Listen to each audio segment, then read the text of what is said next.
settle and we can go, Tom. Back together. Here.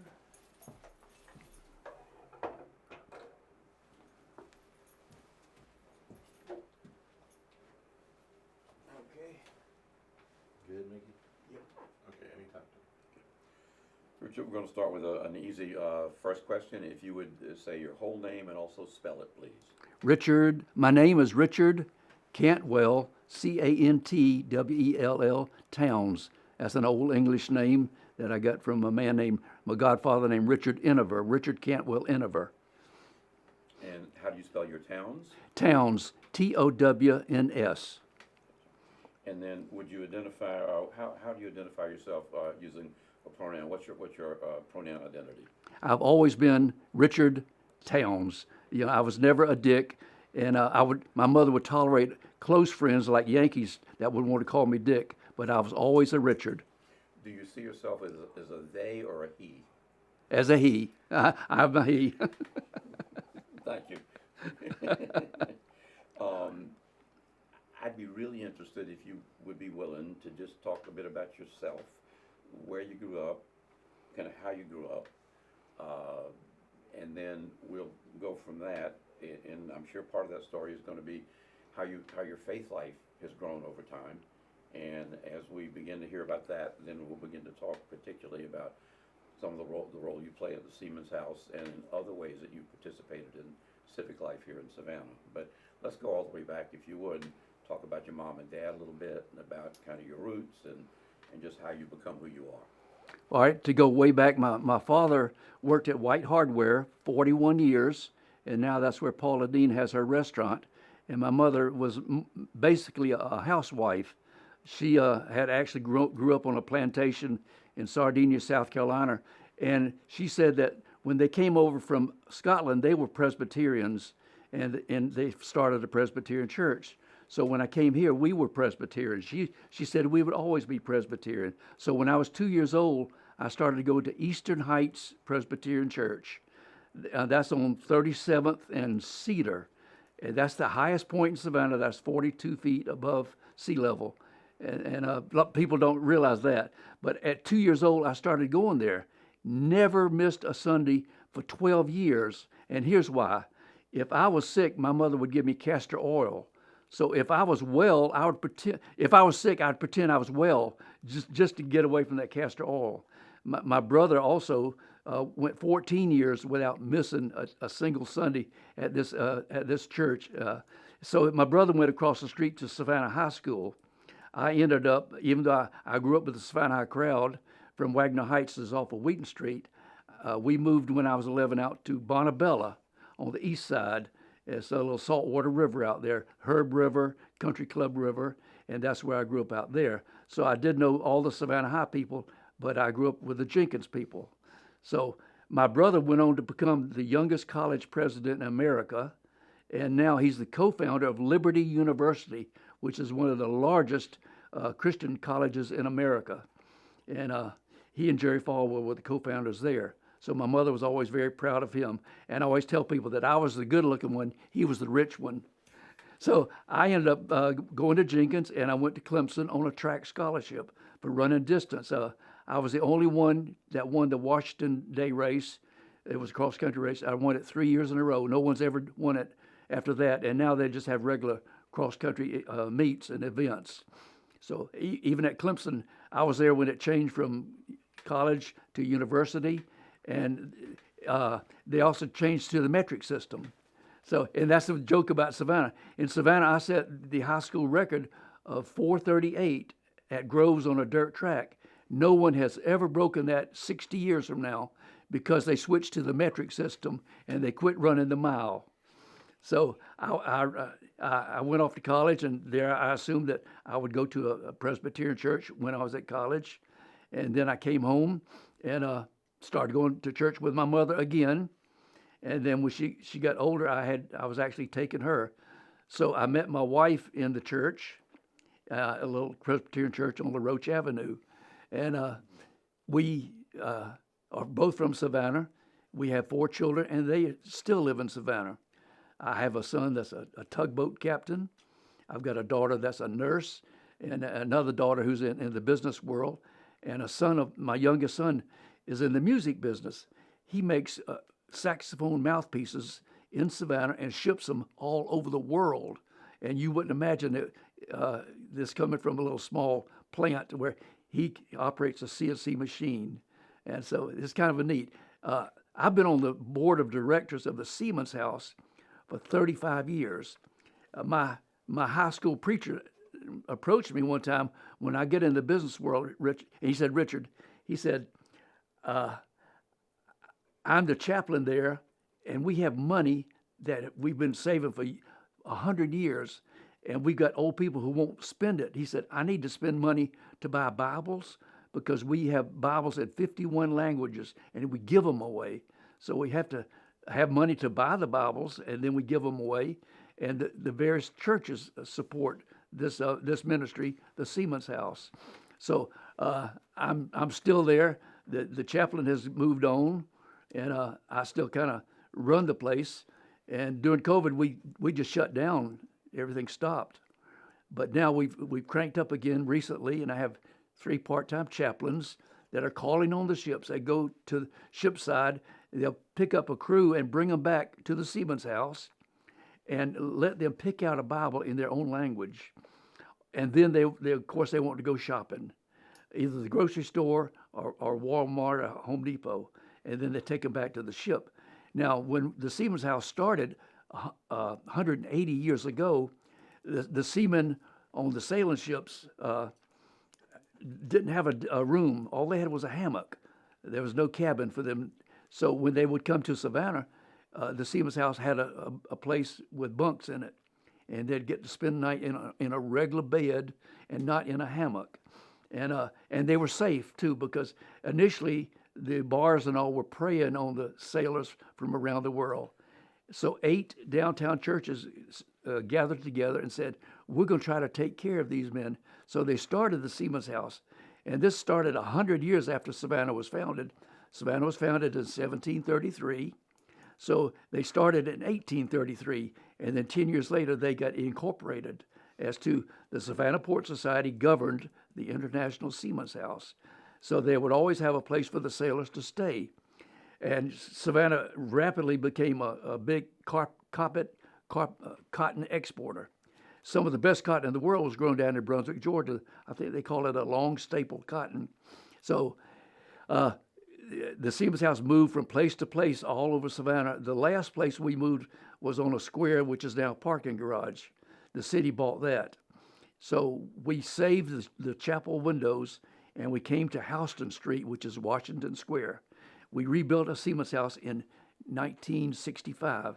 These original windows are still in the chapel. They're well over 100 years old. Beautiful little chapel it'll seat 60 people. In fact, my wife and I were married there, and I kept inviting my buddies because I wanted them to realize I was getting married. I was older, and I said, I want everybody to know about it. She was getting worried that we're running out of seats, but I was so proud to be married to my wife. So the Siemens House is functioning again. We have 3 part-time chaplains, and they call on the ships, and they pick up the sailors and bring them back to the Siemens House. Or if they're on a tight schedule, they'll actually just take them straight to shopping. And they carry a bag with them. In this bag, they've got little tracts, and they have Bibles that they give out. So, and as modernization came along, the sailors had rooms of their own with air conditioning. So they didn't need to come off. They could stay on board the ships. So we no longer had to supply, starting 80 years ago, we didn't have to supply them rooms and bunks and everything. They'd come see us, we'd give them refreshments and things like that, and then they would turn around and go back to the ship. So let me see if I got this straight, just so, okay. So, I mean, there's a lot here, and I wanted to slow it down just a little bit to make sure I've got it. So, in 1833, so there were 8 churches in Savannah. That's right. That realized that seamen who were coming here as part of their work were being taken advantage of by the city, so to speak, by the bars and et cetera, et cetera. Yes. They saw that as a community problem. Yes. That's a problem in our community. So 8 churches banded together to solve the problem. Mm-hmm. And the way that they solved that was with the International Siemens House. It's like being on the mission field but the mission field comes to you because there are thousands of sailors that come in and out every week, every month to Savannah. And rather than have them wander around, let's give them something to do. And also, these chaplains will witness the gospel to them. And they're very receptive. Only one time did a captain say, "We're all atheists." And, so then you're supposed to say, well, then what do you believe in? If you don't believe in nothing, what do you believe in? But anyway, most of the crew members or the officers now on ship speak English. That seems to be the international language of shipping. So then you may have a crew that's Filipino or something like that. But we try to find out what is the language that they use and give them tracts and Bibles in their own language. What happens, I mean, do you get involved if a particular seaman has a particularly urgent need, for example, medical, or is worried about a family member back home? I mean, is there a role that you would play in that situation? Or Yes, when something happens to a crew member, we are available to take them to a hospital or to urgent care and get them treated. And sometimes the ship sails, and after they are treated 2 weeks later, we have to take them to an airport and fly ahead to the next port of loading or discharging. But and that's if something happens to them. have you ever had a seaman who took it, and I want to be careful on wording here, took advantage of the situation and jumped ship? They're really careful about them jumping ship, and we don't really have to get involved with that.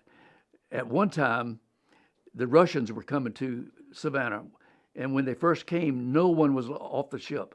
A guard was at the gangway with AK-47. Finally, they decided, we've got to let them come with these preachers. They trusted the preachers, so they would come to the seaman's house and they would roam around drinking coffee and tea, and they would whisper to the chaplain, "Can I have another Bible?" And he'd say, "I'll go get it." He said, "Don't, just leave it laying somewhere." He said, "During the evening, it'll slip in my pocket because we have a political officer that watches us." So even when the Iron Curtain was up, we were sending Bibles to Russia in their own language. And we felt like with Ronald Reagan, we had a good part of bringing down the Iron Curtain. And you've been doing this for 34 years. Yes, I have. I mean, in a given month these days, how many other people are involved as volunteers? I mean, how big a web of people do you have locally that contribute and make sure this happens the way it needs to happen? Usually a small group of 6 to 12 people is about it. Sometimes the chaplains can bring the sailors to the seaman's house, and then we have somebody that will take them shopping or bring them back to the seaman's house. Because sometimes chaplains have another ship to go call on, and they can leave them here and go get another crew. So it's just a small group of volunteers that are there. At one time, we had a chaplain that lived upstairs in the seaman's house, and his wife was a hostess. So she always served them coffee and tea, and they grew to love her. And they would bring her gifts because they would make the same trip over and over, like every 6 to 9 months. And every time they came, they would bring her a present or a toy. And there was a glass case in the hallway. They would put money from their country in this glass case. So it had money from all over the world there at the seaman's house. So this is little old provincial Savannah, and we do tend to be provincial, have been that way. But at the International Seaman's House, you have these mementos and this memorabilia from literally all over the world. Yes, all over the world. Under the roof there, is that right? Yes. This is how we fit into the whole rest of the world. Yeah, that's right. Wow. So we were well known because they would go home and talk about us. So we were like a goodwill ambassador for Savannah, Georgia, because they all talked about, they loved to go to Savannah, to go to the seaman's house, to relax, watch TV, play the guitar, play pool, had a pool table. And at one time we had computers before there were cell phones, so they could get on a computer and call home. And then we had the regular phones that you'd call long distance and with an operator, and the operator would call us back and tell us how much it cost. And then by now everybody has a cell phone, as the ship's coming up the river, the seamen are calling chaplain, say, we're coming and we're docking at East Coast Terminal. Can you come get us? So we know in advance by these cell phones that the seamen are coming. And now we're able to give them an app where they can read the Bible on their cell phone, and it's a free app.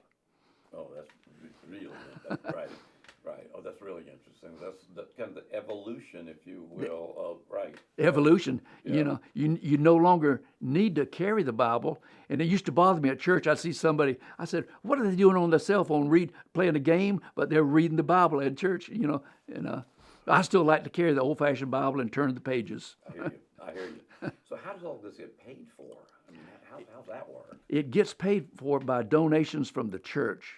There are some individuals, but normally it's the churches that give donations. And we depend a lot in Savannah on the Presbyterian churches because there's about 6 or 8 of them. And at one time we had our presbytery was paying the salary for one of the chaplains. And so that doesn't happen now, but we're building back up again toward that. The people that you see, these seamen, people that work on the ships, I'm asking, I mean, what tends to be their faith stories? I mean, are these primarily people who are coming from South America who might be Catholic, or are they people who are Muslim, or, I mean, who shows up at the door? People of all faiths show up at our door. At one time, we had a Catholic priest that worked with us. He just kind of hung out with us. The Catholics took care of him. And at one time, I felt so sorry for him because he needed gas money. So I started buying his gas money because he was using his private vehicle.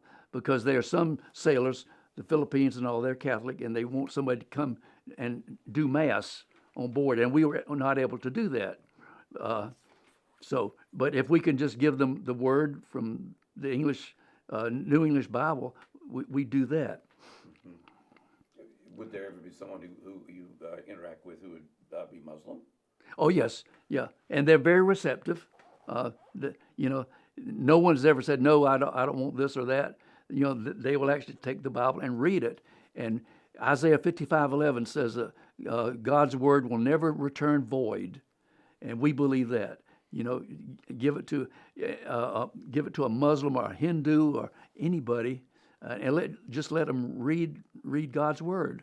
And we show them love and compassion, so they're willing to say, well, hey, if these nice people will give me a Bible, I'll at least read it. And plus, I'm out at sea for 30 days at a time. What else am I going to do? Well, I get that part for sure. I mean, plus you're out at sea. I mean, yeah. I want to go back a little bit to your youngest brother. Yep. Saxophone. Oh, that's my youngest son. Yeah. Makes saxophone mouthpieces. He operates a CNC machine. He graduated with an engineering degree, and he did that for a while down at Fort Stewart building stuff. But he loved music. In his younger life, he was on the Olympic Development Program, and I thought,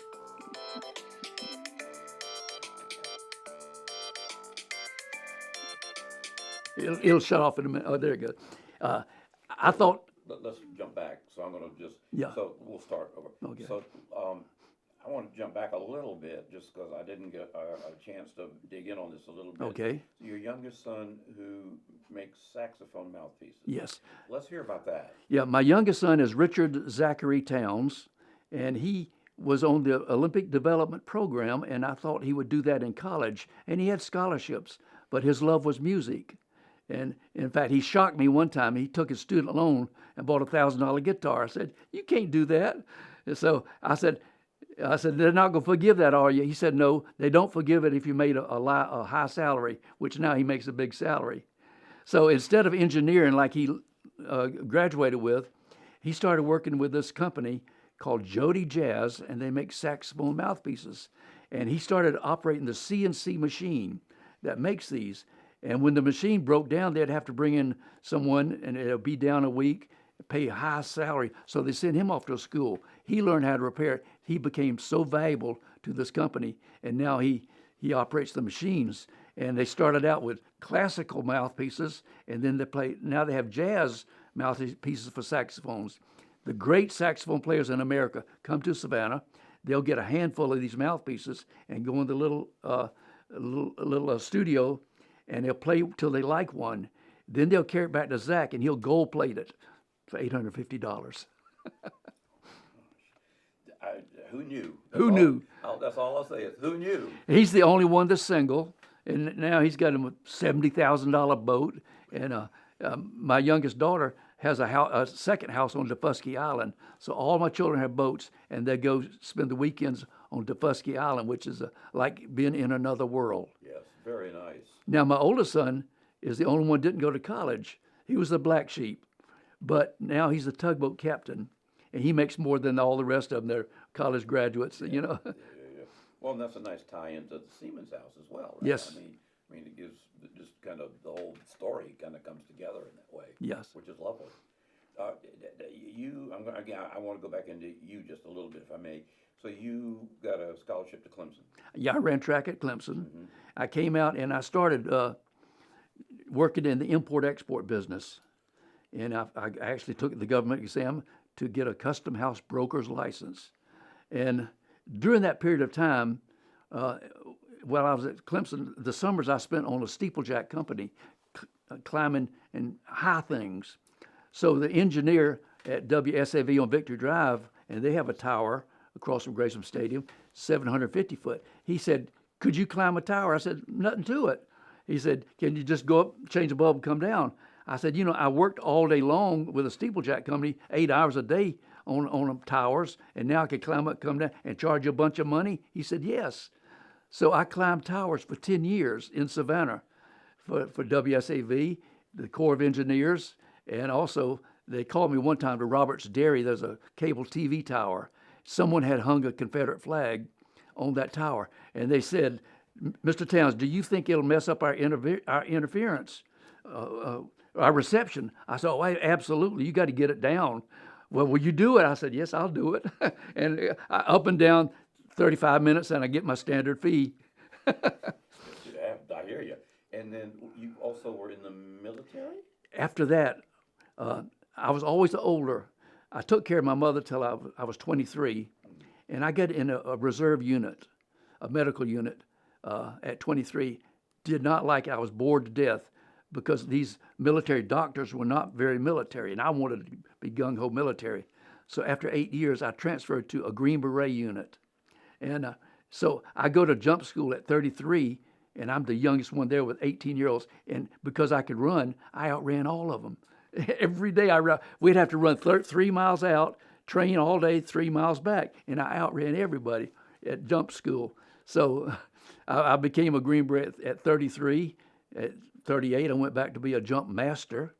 And this unit was so elite because we were older and smart. We trained all over the world, and we had people with different skills that made us so valuable. We did a mission for the government out of Quantico, secret mission of how to go into infiltrate Russia. We were so good that they say, "We want your team to go to Europe and represent us in the NATO war games." So we did, and we flew over from Sculthorpe, England, over the English Channel, and jumped into Germany, and they were chasing us, and they never could find us. We were always a day ahead. We were so careful, so they never found us, and we just put them all to shame. They started adding more and more people onto chasing us, and at the very last target, they compromised us. They actually told everybody, "This is where they're going to hit. This power plant way up in the mountains, in this where it's got a dam." So we went in a different way. One of our guys dressed up like an old man with 2 grocery bags, and he shuffled into town. He had a hat and a raincoat. He just shuffled into town. He'd stop and rest and stop and rest, and then he went and sat on the dam, and then just sat there. And they just pretty soon ignored him. When he left, he had 2 shopping bags, but there was one bag left on the dam with explosives. So, we fooled them, and that turned out to be good for us. So, now, were you married at this time? I was married, yes, at this time. I got married. My wife never knew what we were doing or where we were going. I was curious about it. I wrote a book, and she had to type it for me. Somebody had to type it because everything was printed. My longhand was so bad, I printed. So she had to type my book, and she said she didn't realize twice I wrote in the book I almost got killed. She didn't. She had no idea. The kids wanted to know where it went. She was just so busy with children. She just didn't have any time to talk about it. And she didn't care about the military until one day they gave her a military ID card. She loves it. She goes to places that gets that military discount. She goes out to the base, to the commissary. Her medicine is free, totally free. I've had 2 operations on both hips, each one over $100,000. I didn't pay a penny. So now I've got to go back. One of them starting to wear out. I've got to go back, and they're going to go in again and fix it. Which he said, "You're 80, you're in good health. We're going to fix your hip and let you carry on." And y'all met in church. We met in church. Yes. Tell me about that church and about meeting in church, and about, if you would, your personal faith life a little bit. Okay. We met at Faith Presbyterian Church on La Roche Avenue. Her parents had left Cokesbury Methodist and moved and started going to Faith. And she was 16 and I was 20. And I was dating her, and her mother didn't like that because I was too old. But her mother and my mother were good friends at the church. And her daddy was an ex-Marine. He loved me. So because of that age difference, we were allowed to start dating. So I'm now 80, she's 75, and she's just still the love of my life. But there we had a chaplain, a pastor, Reverend A. Dale Umbright. He was also had been in the Navy, and the Presbyterians are deep in the Bible. Everything's got to be by the Bible, and so we learned so much from the Bible, being in the Presbyterian Church. So that's where my foundation was, and especially going all those years and never missing. So even in the military, the guys knew me. You go in a bunch of I had some wild guys. Some of them were bad, but at meal you see me bow my head and pray, and suddenly they got quiet, and pretty soon they were doing that. They were copying me. And on one mission, they sent me out to get 12 identical books. And I said, how am I going to go to a bookstore and get 12 books? No, a bookstore might have 2 or 3. So I went by the chapel. I said, let me go in the chapel and pray. And I went in and prayed, and there are the Gideon New Testaments. And I said, man, that's perfect. It'll go in your top pocket, or it'll go in the outside pocket of your rucksack. And so I got 12 books, and we did the old Civil War spy thing. You got chapter 1, verse 1, book 1, and so all you got to do is send out a message, 111.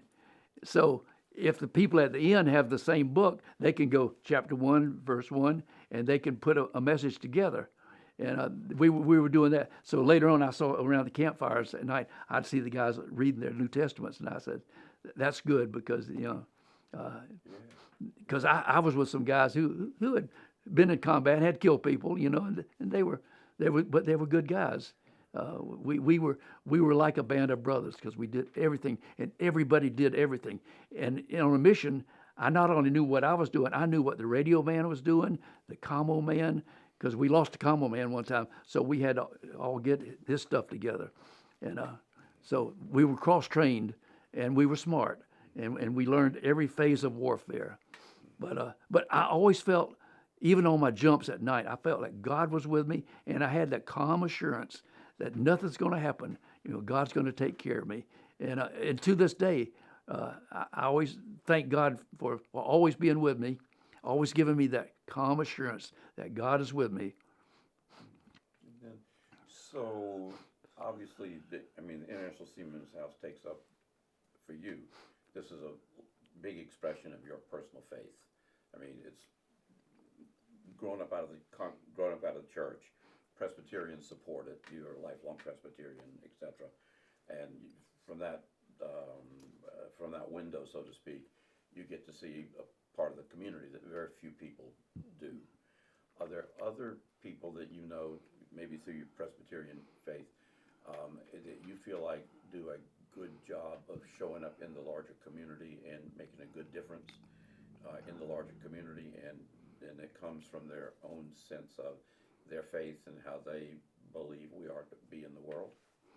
I have these chaplains that we interviewed and hired them, and these are strong Christian men with the faith and the love to go out and call on people that they don't know, and that's tough to call on somebody that even has a different language, and to show them love.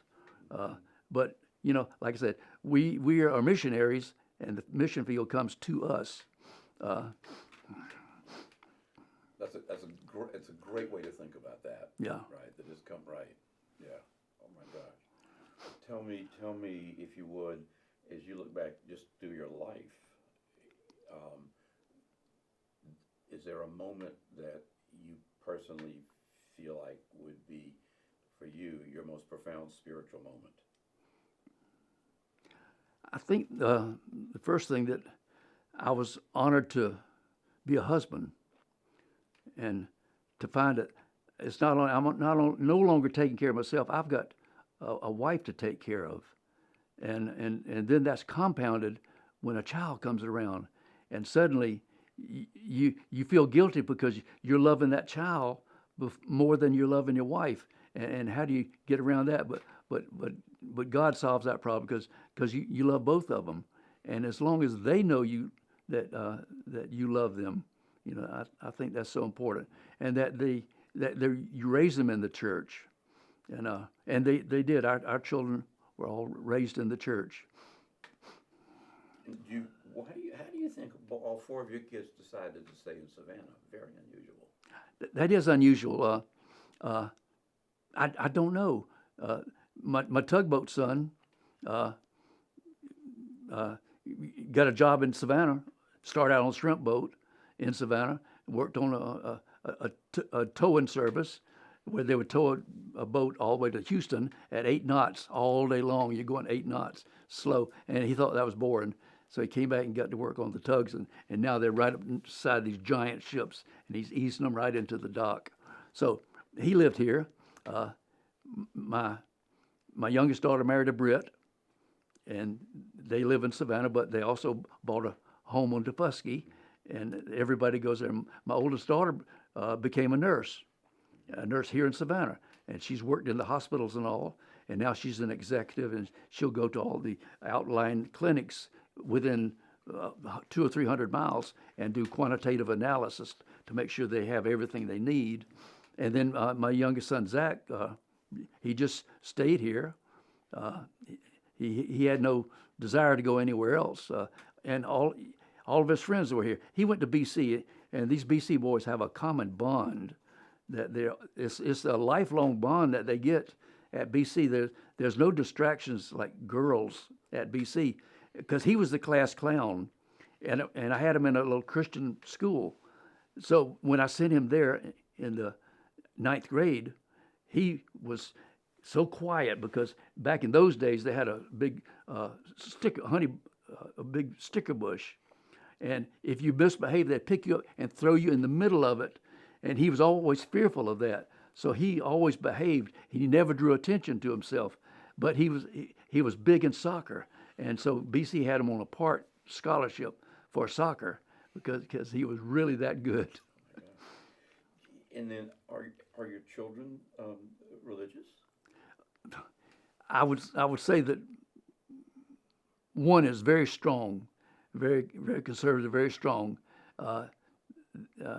My two sons, one doesn't go now, and one is irregular because he's working on the tugboats, and then I've got another daughter who makes sure that her kids are in a Christian school, and she makes sure they're in church and Sunday school. So, but I've got one daughter who's the nurse, is outspoken about her faith and everything, and now she's always telling me how grateful she is that I was her dad. Can't beat that. Can't beat that. Can't beat that. Yeah. Wow. Yeah. I'm going to stop just for a second and ask these guys, are there pieces that you guys want to make sure we grab hold of, or et cetera? I'd like maybe a memory of at one time, the story of one of the people that came off of one of the boats that went through a special thing based on all the services that you provide. You know, like was it something that was, you know, they were, you just like something like that. Like there was a person that really needed something. You know, I was more or less in charge of the whole thing. Yeah, I was more or less in charge of everything. The chaplains were interfacing with the individual seamen, so they had more interface with them than I did. I made sure that everything worked, that the bills were paid, and they were able to go to the ships, and there was money there to pay them to buy gasoline.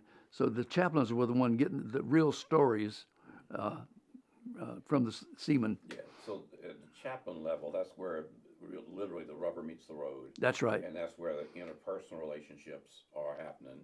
And the chaplains are hearing the stories.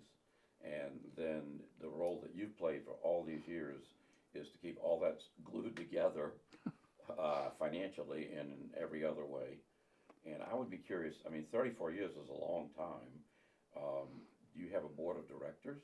I have a board of directors, and recently we started increasing them because it fell off, a lot fell off during COVID. So now I've got a new president because I was in the role of president for years and years. I have a new president who is a retired businessman and lives at the Landings. He's doing very well. So I'm letting him do other things. I still do a lot of the money things. I've got one corporation that I deal with in Coatesville, Pennsylvania. This man had owned a steel mill. He came to Savannah and he saw his wife playing the organ at a Seaman's House function. He fell in love and married her. He went back to his steel mill and he left word, from now on, you take care of that little place in Savannah if they need anything. So now his grandson comes to see me once a year. He said, is there anything that you need? And last year I said, I need a new air conditioner, $8,500. Here's your check. Or the termite people need to, we have airborne termites. They need to cover the whole place with a tent. Here's a check, $10,000. So we are still, and he says, my grandmother and my granddaddy met here at the Seaman's House. So this is a part of me that I still handle because he comes to see me in Savannah. That's a wonderful story. A good story. It's a great story. Yeah. Right. Yeah. Gives you hope. That was good. Yeah, it really does. Well, it feels to me like what we've been able to do here is, I think you guys tell me, I feel like we've got a pretty good feel for how the Seaman's House works. Yes. Which is, quite frankly, elegant because it's straightforward, it's simple in the best sense of the word, and it works. And we have met someone who, for his entire life, has been on a journey, and that journey has been driven, in the best sense of the word, by his faith, and moving forward, I mean, put these 4 great kids into our community, they're going to stay and do great things as well. I mean, seems like that's a pretty good day's work. Yes. Yes. At the age of 80. It's been quite a journey. It has been quite a journey. And I've certainly enjoyed it. And your physical strength, everybody in your family is just athletic? Is that what I'm to believe? Yes, everybody's strong. We have, I think, good genes from my mother, who was a McFadden. And I actually recently went to Scotland, and I went to the battlefield where they fought at Culloden. And I went to Isle of Skye to see where they were from. And these were rugged people. And my mother teases everybody about, she said, I've been Presbyterian for 200 years. And so this Sunday I get to go back to her old church, which is Sardinia Presbyterian Church. And I always write them a check. By doing that, I'm on their mailing list, and they'll keep me apprised of what's going on. So then they'll have a meal there with a special McFadden barbecue sauce, which is a vinegar-based, vinegar and pepper. From there, after the meal, and on this table, all the pictures, some of them are 100 years old, and they're covered with plastic. So you're eating a meal, and you see all these pictures of the old. I've got 2 grandfathers. After the Civil War, they were named after Robert E. Lee. So I've got Robert E. Lee McFadden and Robert Eli McFadden. And so after the church service, we're going to the family cemetery that's been there for 250 years. And we'll see all and the funny thing at the cemetery is there is a monument for the black mammies that raised all the McFadden children. I said, that is something else, that they honor these women who raised all the children. This is at the church. Yes, at the church. Yeah, That's cool. that's pretty cool. So all my people up there were farmers, and so it was just no question. I was always going to go to Clemson. You know, I had a scholarship to Citadel and to Georgia, and everywhere else. I had one to Annapolis, but my math wasn't good enough for Annapolis, so I ended up going to Clemson. And I said, because at one time it was Clemson A&M, and when I was there it was Clemson College, and then it changed to Clemson University. So, and I always tease people. I said, you know, I was in driver's ed until the mule died. I want to walk outside. I think our 3 o'clock may have just taken the door. Oh, it's 5 till. Let me We were there, I let me double check real quick. I don't mean to, but I don't want That's to okay. be confused. Yes, sir. All right, I think we're there, Mickey, we can cut. Thank you Okay. very, very much. All right. Appreciate